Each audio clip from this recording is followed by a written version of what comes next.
They laughed before I even finished my sentence. Not the kind of polite, uncomfortable laugh either, but that sharp little sound people make when they've already decided who you are. I was standing there in a borrowed jacket, palms, sweaty heart pounding so loud I was sure everyone could hear it, and when the judge asked who my attorney was, I swallowed and said, "I don't have one. I'm representing myself." That's when the room reacted. A few chuckles, a cough that didn't even try to hide it. Someone whispered, "Oh, wow. Yeah." That happened, and in that moment I understood exactly how small they thought I was. The courthouse smelled like old paper and expensive cologne. Everyone else seemed to glide through the hallway like they'd been there 1,000 times, like this place belonged to them. I stood near the back wall clutching a thin folder I'd bought at a discount store the night before. Inside were printouts from the public library, some copied so many times the ink was fading. I kept telling myself to breathe. Behind me sat my son Noah, 12 years old, backpack at his feet, quiet as stone. Most kids his age were probably worrying about homework or video games. Mine was watching Lawyers. 3 months earlier, life wasn't easy, but it made sense. I worked mornings entering data at a logistics firm, cleaned offices at night, and picked up weekend shifts wherever I could. It was exhausting, but it was honest, and it kept us afloat. Then one envelope showed up. Then another. Accusations. Fraud. Financial misconduct. They said I manipulated records, cost the company money, broke the law. I remember rereading those words, waiting for my brain to reject them like a bad joke. It never did. I tried to get help. Legal aid was full. Private lawyers wanted retainers that might as well have been lottery numbers. One actually sounded willing until she called back and said her firm had ties to the company suing me. Conflict of interest. Same week, my landlord posted a late notice on our door. I chose rent. I chose groceries. I chose my kid.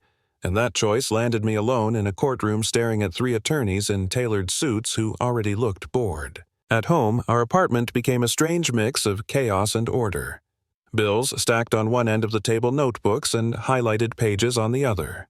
What I didn't realize at first was how much Noah was paying attention. He'd sit there quietly, flipping through papers, asking questions that made my head spin. Why do they say this here, but that over there? Does that date even match? I thought he was just curious. I didn't understand he was studying. The night before court, I practiced what I planned to say, pacing the living room, reading off shaky notes. "Your Honor, I, respectfully..." Noah looked up and said, "You should address each claim separately. They're trying to lump everything together." I laughed because what else do you do when your 12-year-old sounds like he's been to law school? He just shrugged and said I read the rules online. Back in that courtroom, the judge warned me. No special treatment. Same standards as an attorney. No guidance. I nodded, like I understood, even though my chest felt tight and my vision was tunneling. I didn't understand the system yet. I just knew giving up meant admitting to something I didn't do. 2 weeks later, it got worse. The opposing lawyer stood up, confident smile locked in place, and told the judge I'd failed to respond to discovery on time. I didn't even fully understand what discovery meant back then. The judge explained that missing the deadline could mean I automatically admitted their claims.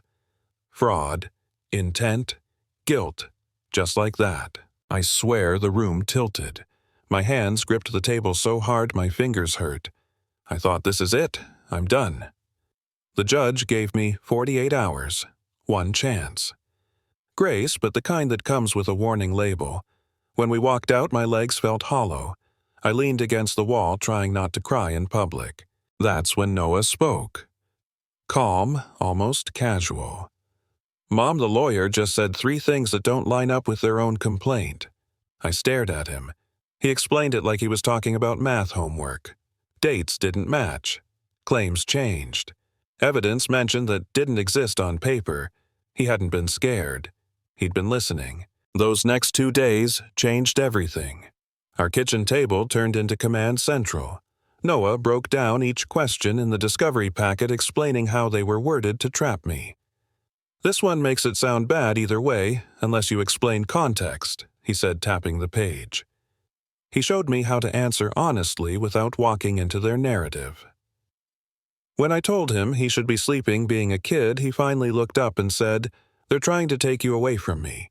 I'm not letting that happen." You know what I mean when I say something inside you snaps into place.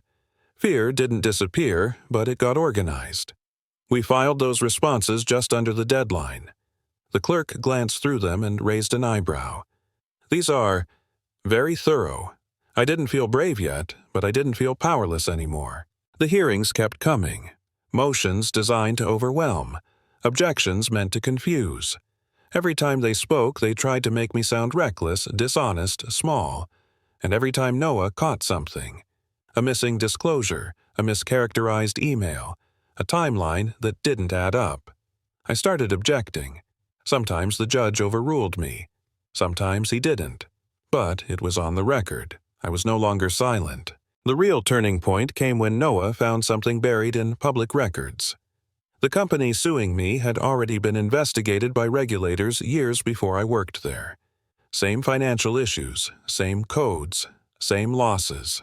They'd settled, paid a fine, and now they were claiming I caused those exact damages. When I brought that into court, the energy changed. The judge asked the opposing attorney if they knew about the prior investigation. She admitted they did. They just hadn't mentioned it. That silence afterward felt heavy. The kind that makes your ears ring. The judge denied their motion and ordered more disclosures. For the first time, the lawyers across from me looked nervous. Not angry, not smug, nervous. Months later, after more filings and more nights of coffee and highlighters, the final hearing arrived. The courtroom was packed. People whispered my name. I almost laughed at that. The judge didn't. He laid it out clearly. The case was dismissed. With prejudice. Sanctions awarded.